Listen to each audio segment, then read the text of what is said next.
Hey guys, hope everyone is doing okay. I know I haven't made a video now in probably about a week or so. As you can tell, I am home, finally.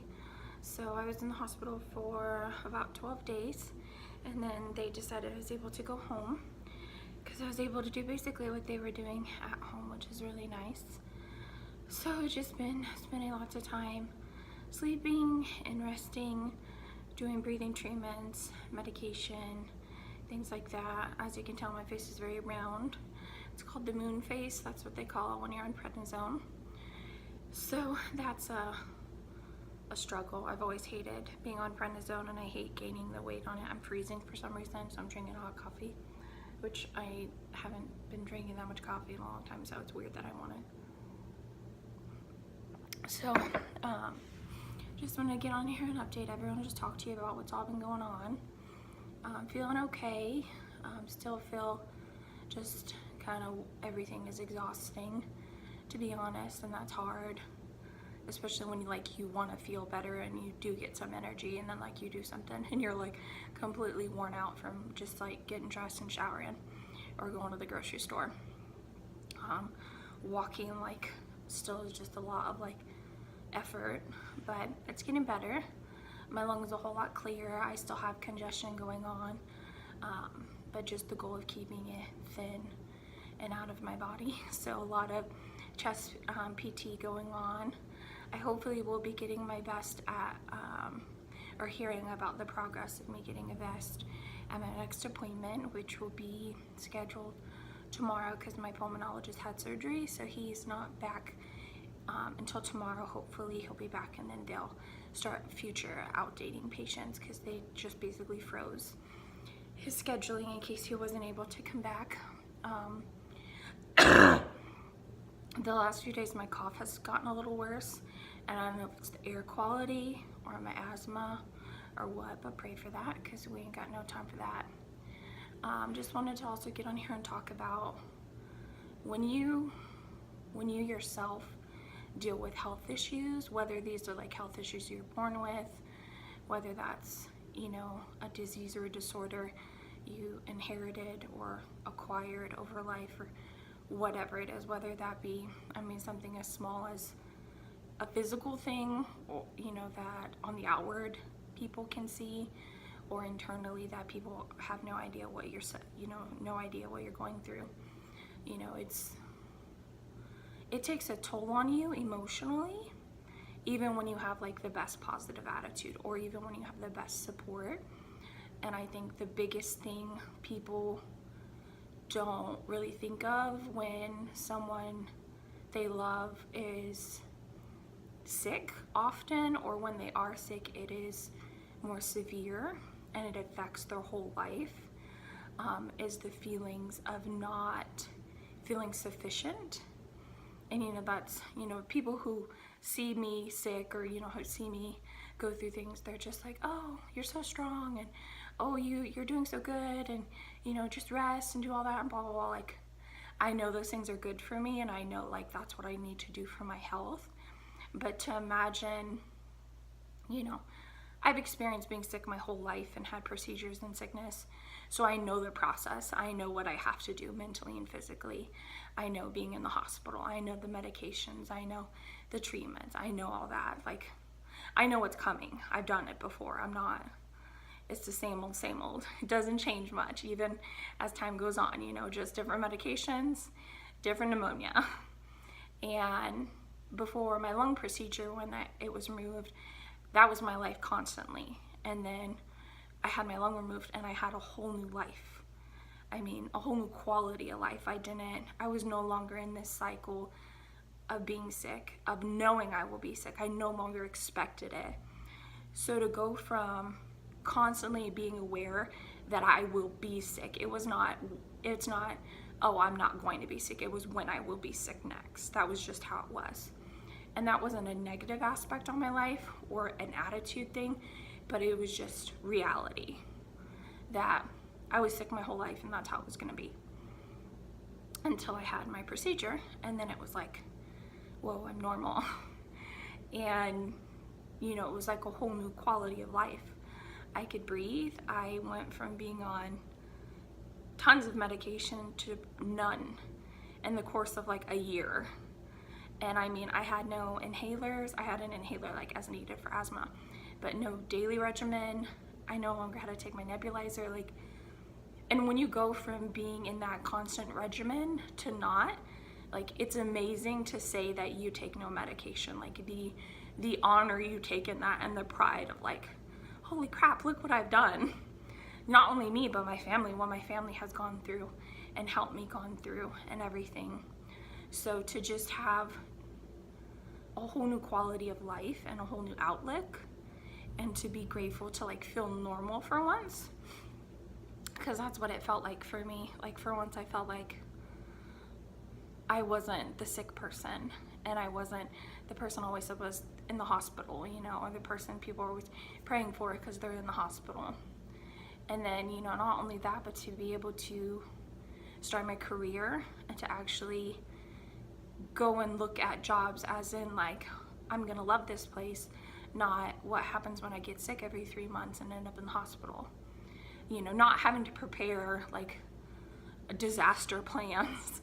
Like I felt like that's what my mind had gotten so used to thinking, just preparing for when I was sick again and how that would affect things. And so to have that new quality of life and build my career and love what I do and feel normal and work full time and make money and, you know, feel successful and take pride in who I am. And I struggle a lot with, we're gonna get super personal here, people, self-worth.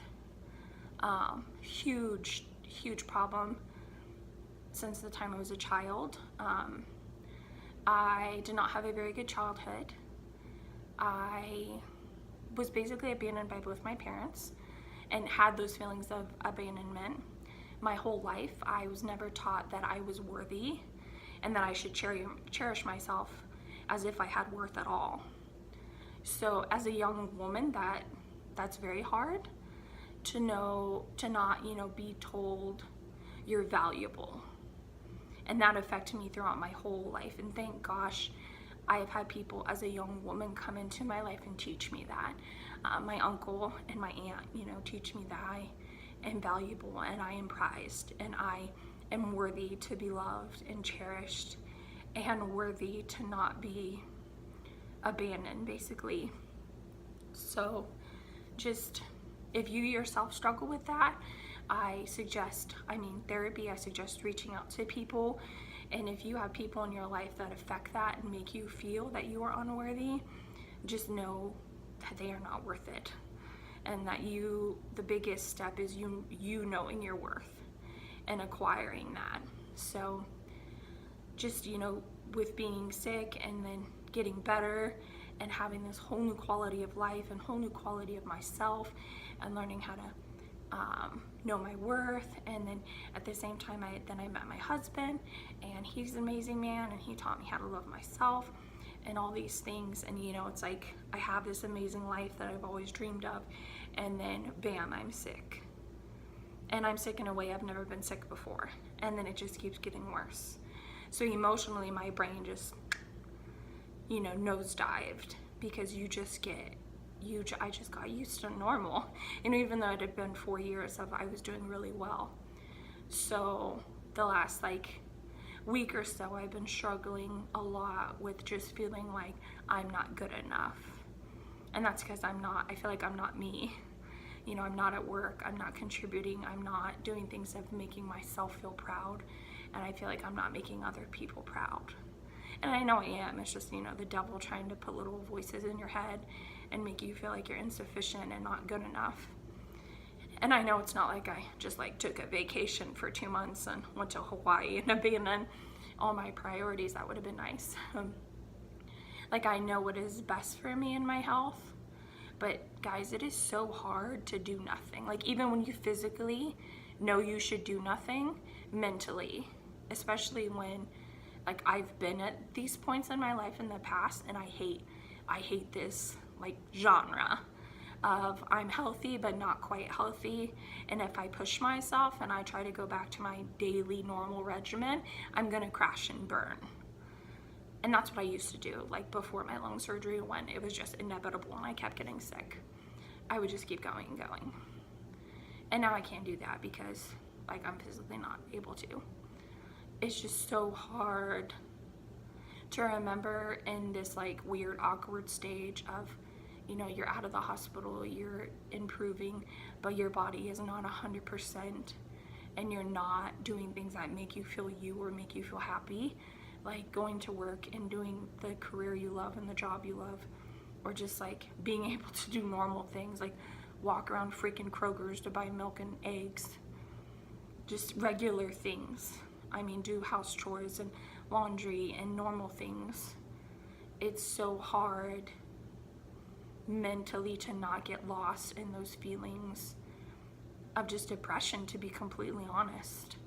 And it's a struggle, and I just encourage people who also face other health issues to not bottle all those feelings inside, because it becomes a lot, like, and it's just a lot emotionally in general, and frustrating to feel insufficient and feel unworthy, or like you're letting everyone around you down. And that's the easiest way to explain it, is you just feel like a failure, and even though you know you're not, and you know you're doing the best thing for your health by, you know, basically being a recluse and never leaving the house, it's just really hard to like not miss being you and have your normal life. And I guess I'm just really missing, like, just feeling like me and the things that I do, you know, mentally to make myself feel good about myself. And I mean, I love helping people, whether it's at work or just out and about, and, you know, randomly helping a stranger, just listening to people. And I only work part-time, so it's like, you know, people say, oh, you're really missing a lot, you know, but that's what gives me joy, is going to work and, you know, being around people I love. I love everyone I work with. I work with an amazing team, and I miss every single one of them. And just our relationships we have, and our sarcasm and our humor, and just the joy we have of what we do. I mean, we all have bad days at work and stuff, but I wouldn't trade it for the world. And it makes me even more grateful for the team I have, and not only that, just the clients I work with and how they impact my life, how they make me feel like I make a difference. And so that's just, it's been really hard to, you know, not miss my regular routine. And, you know, I have this fear of like not being 100% again, which I know I will, but it just takes time. And I'm not used to having this such long of a recovery time. Before, when I had two lungs, like, I would get sick and I'd be in the hospital, and then I would have a period of improvement and be able to go like back to life, and then I would go downhill again.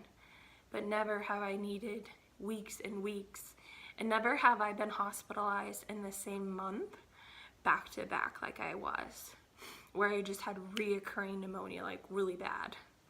And it's because I have one lung and it just knocks it out of you, basically, and it takes longer to recover. So it's just, you know, that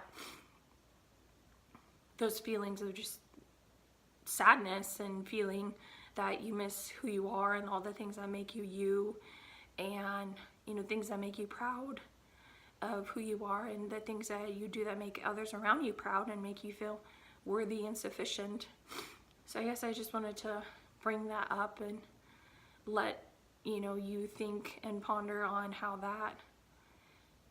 physically being sick mentally affects you. And just after a while, it just tears you down. And if you don't talk about it and do different things, it's going to eat you alive. And, you know, mentally, you have to be strong to be physically sick, if that makes sense at all. I mean, it's wearing. And if you don't, like, let your emotions out, whether that's like going and punching a wall and then being like, okay, let's do this, or just screaming at the top of your lungs, like, you gotta let it out, because you can't do it on your own. And I have an amazing support system. I have a wonderful, caring husband, a wonderful grandma and aunt and uncle who love me and support me and give me everything that I need.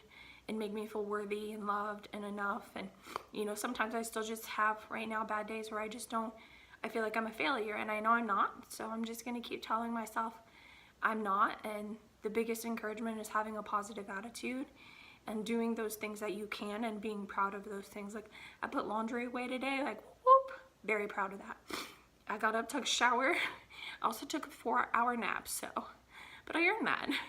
So just being proud of the small things and taking glory in those moments, because it's hard for your body to do those things when you've gone through some things. So I just encourage you to try to see the brighter side. Talk about your feelings. Don't be afraid to say I'm not okay today. And, you know, just express how you feel. Write it out. Go to therapy. Don't be ashamed of therapy. Everyone needs a therapist. I go to therapy. I'll be honest about it. She's amazing. She's helped me cope with things I've gone through in my past and things I go through now. Just everything. So I just wanted to let y'all know what's been going on and just open up. If you have any questions or concerns, comment, share, subscribe. This is my house, by the way. Can't really see everything. But I will check in with you all tomorrow. And if anyone ever needs anyone to talk to about anything they're going on in life, just send me a message and I'll be there. Have a good night, guys.